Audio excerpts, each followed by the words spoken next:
Muraho neza turabasuje mu izina rya Yesu Kristo. Ni Emmanuel nk'uko bisanzwe, Imana yo mu ijuru duhana umugisha. By'umwihariko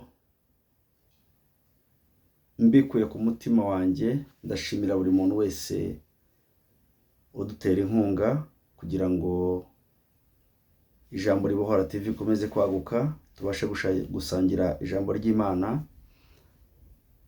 Shimira buri muntu wese wagiye atera komanteri, umuntu wese wagiye atubwira ngo courage. Shimira buri muntu wese witanze agakanda kuri subscribe kugira ngo dukomeze kwagura umurongo w'ivugabutumwa ritagira umupaka. Rero bene data, Imana yo mu ijuru ikomeze kubaha umugisha. Shimira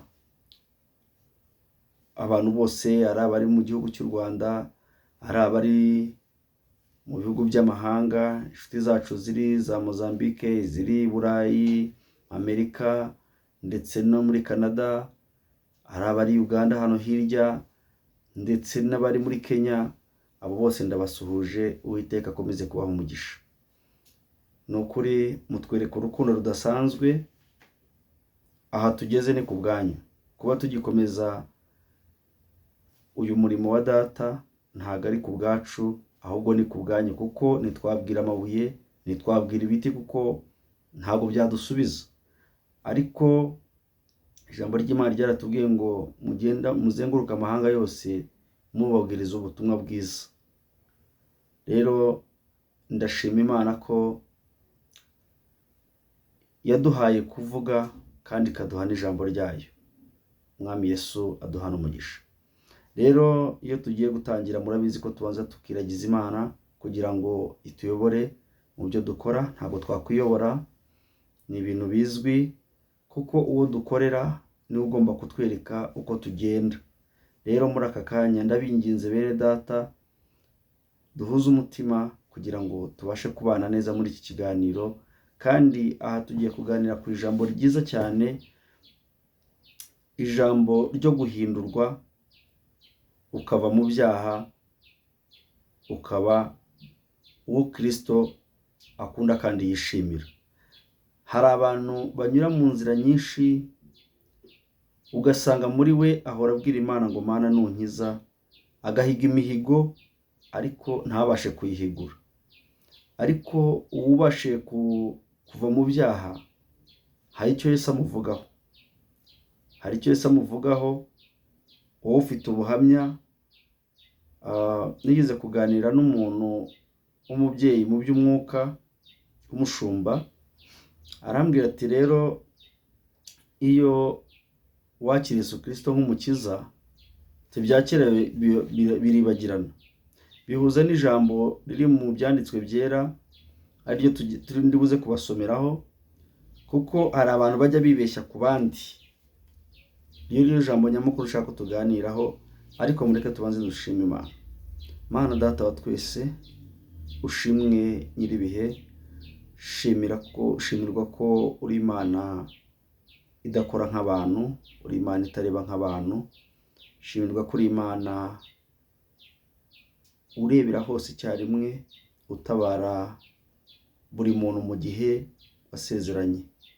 Nyagora ku ngoma Imana. Rero muri aka kanya ngiye kuganira n'ubwoko bwawe, aho buri hirya no hino mu gihugu ndetse no hanze yacyo, ari abavuga Ikinyarwanda ndetse n'abatakivuga.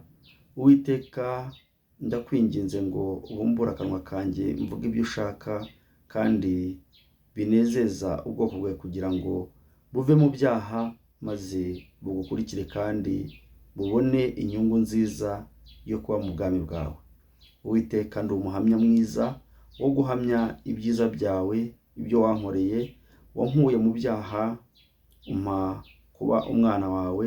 Sinari mwiza, sinari igiciro gikomeye, ariko Uwiteka waranyemeye, unkura mu isayo y'ibyaha, maze umpa kuba umwana mu rugo. Ndagushimiye ko wanyambitse umwambaro mwiza, umwambaro wo gukiranuka, umwambaro w'amahoro, umwambaro wo guca bugufi, umwambaro wo kugukunda no kugukorera. Ndagushimira ko wankuyeho icyasha Satani yari yaranshyizeho kugira ngo mbe igitutsi imbere y'ubwoko bwawe ndetse n'imbere y'abatakwizera. Uwiteka uhabwa icyubahiro. Muri aka kanya rero tugiye gusangira ijambo ryawe. Ndakwinginze ngo Mwami nkubere indangururamajwi maze wowe wivugire. Mbisabye mu izina rya Yesu Kristo Umwami wacu. Amen. Mwami nahabwa icyubahiro. Muri aka kanya rero tugarutse ku ijambo nk'iri ngiri ryiza. Ndashimira buri muntu wese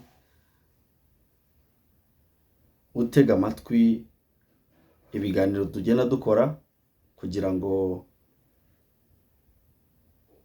bibashe kugira aho bidukura mu buryo bw'umwuka bigere naho bitugeza.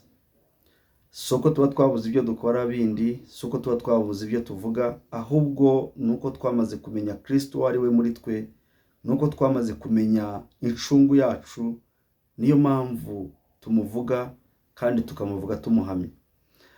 Nari ndimo babwira rero ku kijyanye no guhindurwa ukava mu byaha ariko ugakomeza ukabarwa nk'umunyabyaha. Abo nabo mu mubiri babibona, ariko ndagira ngo mbabwire ngo hari aho Yesu yavuze neza, ndaje mbibasomere. Hari nk'ukuntu nshaka kubwira abantu bitwa abakijijwe, ariko ntabwo nje guca imanza, munyihanganire. Gusa muri rusange ni ibintu biriho kandi murabizi ko bihari. Murabizi ko mu madini cyangwa amatorero tugira ikintu cyitwa gutanga ubuhamya. Ubuhamya njyewe kuko ndi mu babutanze kandi bwaramfashije no kuba nyiriho n'ubuhamya. Ariko abantu benshi, ubwo ndashaka kuvugira rubanda nyamwinshi, Imana ikiza bagaterwamo imbaraga zo gutanga ubuhamya kugira ngo babere abandi urugero rwiza rw'uko Kristo akiza. Ariko kubera ko duhura n'ibigeragezo byinshi, hari abatanga ubuhamya bukababera imbogamizi mu buzima, kuko hari abatanga ubuhamya bukaza ari ubuhamya bukakaye kandi koko biba byarabaye. Ariko umuntu yatanga ubuhamya akavugwa, ugasanga nko mu idini atanze ubuhamya, abantu bakagenda bavuga ngo buriya se yavugaga iki, ngo buriya se nkanjye ndabaha urugero rwanjye, njye natanze ubuhamya bwanjye. Ariko abantu bo mu madini cyangwa se abantu rubanda nyamwinshi, ntabwo mvuze idini rimwe, mvuze amadini, bagendaga bavuga ko nta gukizwa mfite ndetse mbigicibwa mu bantu. Aho ngaho nari naranze kubivuga, ariko ubwo mbivuze mu ncamake. Njyewe ndibuka igihe kimwe, mu mbabarire mbivuge, nkimara kwakira Yesu Umwami n'Umukiza, nababwiye natanze ubuhamya ku masocial medias menshi y'intambara nahuye nazo mu buzima, kandi ubwo nabwo naciyemo hagati, sinavuze ntaravuka kuko nabwo n'ubuhamya nasanze ku isi. Ariko reka twivugire ku byatambutse, byarebwe n'imbaga nyamwinshi, abantu barenga miliyoni 10 bose mu gihugu barabirebye. Icyo ntekereza rwose. Ariko nseserezwa n'abantu nasanze mu bwami bw'Imana. Abantu bambonamo ikibazo kandi nanjye ubwanjye mvuye mu kibazo. Murumva ni ikintu gikomeye. Biragoye kubona inyamaswa iribwa ihunze inyamaswa yindi ishaka kuyirya mu ishyamba, igahungira mu rugo rw'umuturanyi nawe akayirya. Murumva ukuntu ari ikibazo gikomeye. Biragoye kubona, reka dufate urukwavu cyangwa se inyamaswa isha ubwa buhene bwo mu ishyamba, kuba kaba gahunze intare cyangwa ingwe, yagenda ihungiye mu rugo rw'umuntu igasanga icyuma bagityaje kandi yarezi ko ihungiye aho bari buyitabare. Ni ikibazo gikomeye cyane. Rero bene data, izo ntambara zose nazo nazinyuzemo nyimara guhangana n'imbaraga z'umwijima zandwanyaga icyo gihe, kuko zarandwanyije ku mugaragaro, zashatse kunkoroneza no kunkoresha. Ibyo byose birarangira, nabivuzeho n'ubu kandi ku Ijambo Ribohora TV uwajyaho yabibona, kuko njyewe natanze ubuhamya bw'ibyambayeho. Hari abantu benshi bavuga ngo ndabeshya, ariko n'ubu ndacyahagaze ku cyo navuze, kandi kuko cyarabaye koko. Ariko ndashimira Uwiteka ko ibyo byose byarangiye n'ibyahashize. Ariko ikintu cyambabaje, gusa uyu munsi ntabwo kikimbabaza, kuko ijambo ry'Imana riratubwira ngo tubabarire n'abanzi bacu. Gusa ntabwo wabarira umwanzi ngo nurangize umugire inshuti. Oya, umwanzi wawe uramubabarira, ariko kumugira inshuti ntabwo ari byiza, kuko nawe ubwo waba ubaye indyarya. Babarira umwanzi wawe, umwereke umutima, unabimubwire, ariko wigendere. Umenye ko izo nzira zose urimo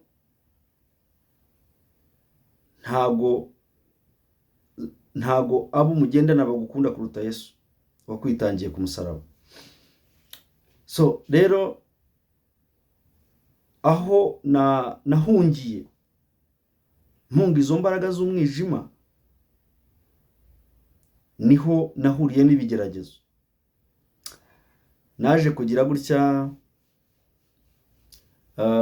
mumbabarire reka mbivuge n'ababyumva, kuko hari bamwe babimbajije. Habayeho akanama gakomeye. Icyo gihe numvaga ndi mu murimo, nshaka kwinjira mu murimo w'Imana, numvaga mfite ishyaka, numvaga nshaka kuririmbira Imana. Abumva iki kiganiro muraza kwiyumva, uwo munsi murawibuka. Ntabwo mbavuze amazina, sina ngombwa cyane, ariko njyewe sintinya kubivuga. Abagambaniye Yesu nabo bagendanaga, nabo basangiraga, nabamuvugaga neza. Icyo gihe nagize ishyaka ryo kwinjira mu murimo w'Imana, nk'uko amadini adukangurira ngo abafite impano mwese muzikoreshe. Abafite impano z'ivugabutumwa muvuga ubutumwa, abafite impano zo kuririmba muririmbe, abafite impano zo gukora protokole muyikore. Mbese abafite impano muze mwitorere cyangwa mu idini, mugire namwe ishyaka ryanyu rigira icyo rimara mu idini. Numva nanjye ishyaka ryanjye n'iryo kwihuza na bene data, tukajya turirimbira Imana, ariko mpora ndi mu mbogamizi z'ubuhamya natanze, mpora n'imbogamizi z'ubuzima nabayemo. Izo mbogamizi zimbera ikibazo gikomeye cyane, kugeza aho bakoze inama ari nk'abantu, maybe kari ni komite nyobozi y'iyo korali, bavuga ko njyewe ntemerewe kuririmba muri iyo korali. Bakimara kubivuga birambabaza, numva umutima wanjye urashavuye, numva agahinda karanyishe. Ndavuga se wa Mana we, ni gute umuntu ava mu kigeragezo, ava mu kugeragezwa na Satani? Ese aba bantu bazi ko ari njye wizanye aha? Kuko ntibumvaga ko ubwo buhamya natanze, ibyo nahuye nabyo cyangwa se iyo nzira nari ndimo ntayivuyemo, bumva ko nkiyirimo. Ariko ngiye kubabwira ijambo ryiza kandi mwirengagiza murizi. Iri jambo ngiye kubabwira, mumbabarire mutege amatwi muryumve, mwumve ko burya mwibeshyaga n'abandi bakora nkamwe baribeshya. Nje ndi umukristo, ndashimira Yesu ko yantabaye kandi akankura mu bibi, kandi shimira Yesu ko iyo agiye kugukorera adakoresha abantu. iyo agiye kugutabara ntakoresha abantu. Tujya twibeshya ko abantu dukijijwe, twigaragaza imbere y'abantu ko dukijijwe, ariko turi abanyabyaha. Ntabwo nje guca imanza, ariko rubanda muriyumva. Mureke dukorere Imana nta munyangire. Wowe urimo kubona kuri yari mu byaha, ahubwo ushobora gusanga ari wowe birimo. Banza wikontorore neza. Ubwo bari bahagaze bakambwira ngo ntago wemerewe kuririmba muri iyi korari, narababaye, numva umutima wanjye urashavuye, numva agahinda karanyishe. Ndavuga se, umuntu arava mu gikombe cy'igicucu cy'urupfu aho azi ko atabariwe, ahubwo akaba ari hagiye kubabarira cyane. Muriho muranyumva rega, muriho murabyumva. Icyo gihe natangiye kujya ngenda ndota inzozi zo guhemukirwa, kandi nkahemukirwa aho nahungiye. Nkarota inzozi nsorwa mu rusengero, ariko nkabona sinasohotse mu muryango, kandi ndimo gusunikwa nkubitwa. Ibaze gukubitirwa mu rusengero. Izo nzozi nazirose muri ibyo bihe. Ariko n'ubundi Satani arakomeza akoresha abitwa abakozi b'Imana kugira ngo bantsikamire. Kugeraho niswe ikibazo, nashaka n'umuntu mbyara mu idini nkamubura. Nkasaba umuntu imbabazi ati wambabariye basi ukajya ku ifishi ya batisimu yanjye, ukitwa ko wambyaye. Wowe wari wakomezwa cyangwa ukabatizwa ntukore ibirori. Reka mbabwire, mureke dukorere Imana tutarata imyambaro n'igihagararo, kuko nitubirata bizadukora. Mbagira inama itari inama mbi. Rero ngiye kubabwira ijambo ryiza kandi rikomeye dusanga mu Bakorino ba kabiri umurongo wa 5, duhereye ku murongo wa 16 tukageza ku murongo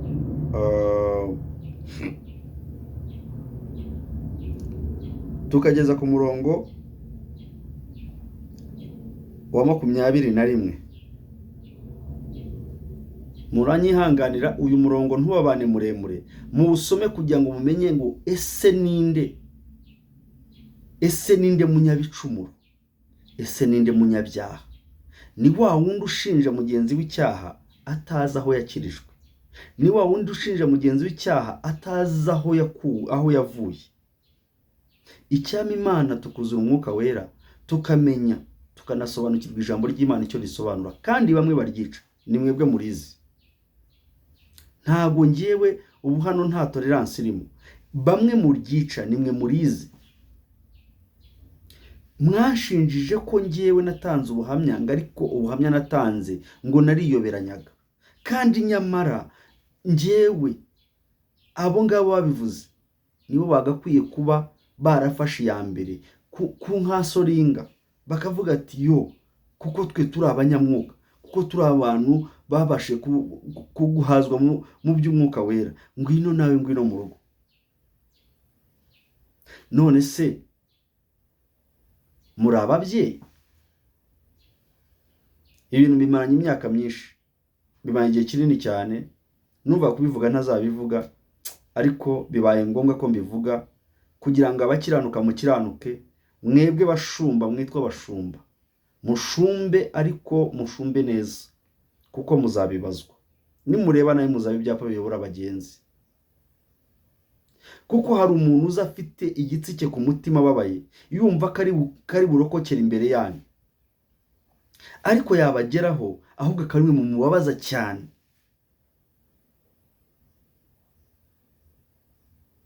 Ariko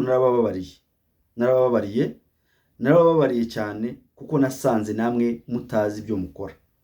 Nasanze namwe mukeneye gukizwa, mukeneye kwakira Yesu Kristo w'umukiza, mukamwakira by'ukuri.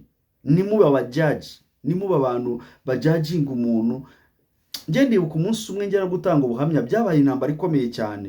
Umuntu umwe mu pastor yarambwiye ngo igihe kiyobora aho hantu natangiye ubuhamya ngo ntabwo nzahagarara imbere y'abantu ngo mvuge iby'Imana yankoreye, ariko birangira muhagaze imbere. Ndashima Imana ko yamagaritse imbere yawe. Ndibuka turi muri biro narabikubwiye, ndavuga ngo ndashaka gutanga ubuhamya, arambwira ngo njyewe ngo nta buhamya natanga, ngo wowe ngo nta buhamya watanga nkihari. Ariko ndashimira Imana ko yabateje umutingito ikabakoresha mwatambutse ubuhamya, kandi hari icyo bwamariye abantu b'Imana, ndetse n'abatari bakijwe barakijijwe. Kandi icyo nshima Imana nuko ubuhamya bwose bwatambutse bwabereye abantu urugero rwiza rwo kwakira Yesu Kristo. Hari benshi bakijijwe ku bwanjye ndabizi, hari benshi bagiye bambwira ati ubuhamya watanze bwatubereye ubuzima, ati n'uyu munsi turashima Imana ko kubw'ubuhamya bwawe. Ubuhamya burakiza, ubuhamya bwo muri bikomere by'abandi. Hari abantu ba Satani afata niba babasha gutanga ubuhamya, ariko iyo ikimenyetso cya none reka mbabwize n'ukuri, ikimenyetso cya mbere cyerekana ko wamaze kwakira Yesu Kristo nuko Satani ikintu cyose yagutwaje igitugu ukitobora ukakivuga. Kuko ntiwamenya ko umuntu atavuga, ntiwamenya ko umuntu ari ikiragi, nako ntiwamenya ko umuntu atari ikiragi igihe mutavuganye. Ariko igihe umuntu abashe kubumbura akanwa yajya kugobotora ururimi rukanga, uwo muntu umenya ko afite ikibazo. Hari abantu Satani yafasha batera ubwoba, bagashaka kuvuga ati ibi bintu turashaka kubivamo, ariko bikanga. Ndagira ngo mbabwire ngo ibi bintu mukorera abantu b'Imana bacika Satani mukabasubizayo, kuko mubasubizayo, mwe mubasubizayo pe. Ariko ndashimira Imana ko yaduhaye umurongo mwiza wo kubohokeraho. Hari abantu benshi bagiye basubira mu byaha bavuga ati twari mu byaha tubivamo tuzi ko mu rusengero tuzasanga amahoro, atariko ubundi twasanze nta mahoro ahari. Murumva ko mufite ikibazo banyamadini, itorero rya Kristo murabibabwira.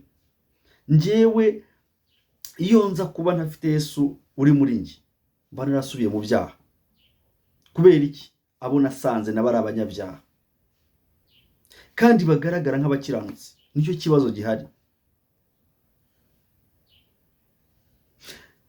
Ngiye kubabwira iri jambo rero, kadusome ngo nicyo gituma uhereye none tutazagira uwo dutekereza dukurikije amasekuruza, nubwo ariko twatekerezaga Kristo, nubwo ariko twatekerezaga Kristo. Ariko noneho ntitukimutekereza dutyo. Ndashaka ko uyu murongo wa 17 aba ari wo mushyiraho point.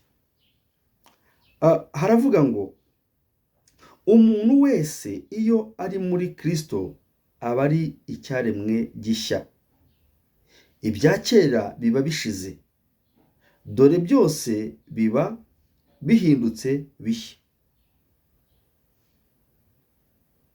Nizere ko iryo jambo muryumvise.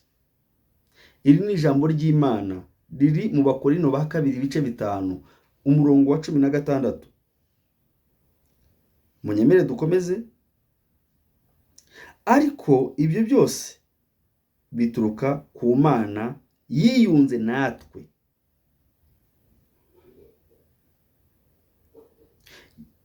ku bwa Kristo, ikaduha umurimo wo kuyunga n'abandi, ari bo mwebwe mvuga. Kuko twahuye n'intambara, duhura n'ibigeragezo, ariko nyuma yaho kuko tuzi gutabarwa kwacu aho kwaturutse, niyo mpamvu ijambo ry'Imana ritubwira gutya ngo kuko 19 ngo kuko muri Kristo arimo Imana yiyungiye n'abari mu isi, ntiyaba ikibabaraho ibicumuro byabo, kandi noneho yatubikije ijambo ry'umwuzuro. Haleluya. nicyo gituma tuba intumwa mu cyimbo cya Kristo, ndetse bisa naho Imana ibingingira muri twe. Nuko rero turabahendahenda mu cyimbo cya Kristo kugira ngo mwiyunge n'Imana, kuko itigeze kumenya icyaha. Imana yamuhinduye kuba icyaha ku bwacu, kugira ngo muri we duhinduke gukiranuka kw'Imana. Imana yo mu ijuru iduhana umugisha. Bene data, bya bindi mwajyaga mwibaza, n'undi muntu wundi uzabaho ubuhamya akababwira ibyo Yesu yamukoreye, kuko ijambo ry'Imana n'undi riratubwira ngo uwufite umwana ngo niwe ufite na se. Ntabwo navuga Yesu Kristo Imana itari muri njye, ntibibaho. Kuko mbere na mbere yabanje kunyumvisha ko Yesu ari ugomba kunkiza, kuko Yesu niwe umanuka akaza kugutabara mu magi yose urimo. Rero bene data, mwarakoze kandi narababariye. Gusa icyo nababwira cyo ni kimwe, uyu murongo wa 17, umuntu wese iyo ari muri Kristo aba ari icyaremwe gishya. Ubu uri muri Kristo Yesu, nubwo hari abantu bavuga Yesu Kristo baramuvuga ariko ugasanga nubwo bamuvuga ntago ari muri bo. Duharanire ko Yesu Kristo aba muri twe, kandi yari muri wowe. Mujye mwibuka neza ko hari ijambo rivuga ngo gukizwa nabi bitera umwaku. Ushobora kuvuga Yesu Kristo akakumva, ariho handi hatubwira ngo bazavuga ngo twagendanye nawe, ngo twagaburiye ng'abarwayi, ngo ababwira ati sinigeze mbamenya. Birababaje kuba wakwambara, kuba uri umurayiki, kuba waba uri umuvugabutumwa, kuba waba uri umupasitori, ariko Yesu akazakubwira ngo sinakumenye kubw'ibikorwa byawe. Shishoza neza, ongera wicare, fata umwanya wo gutekereza, ese ndinde muri Kristo?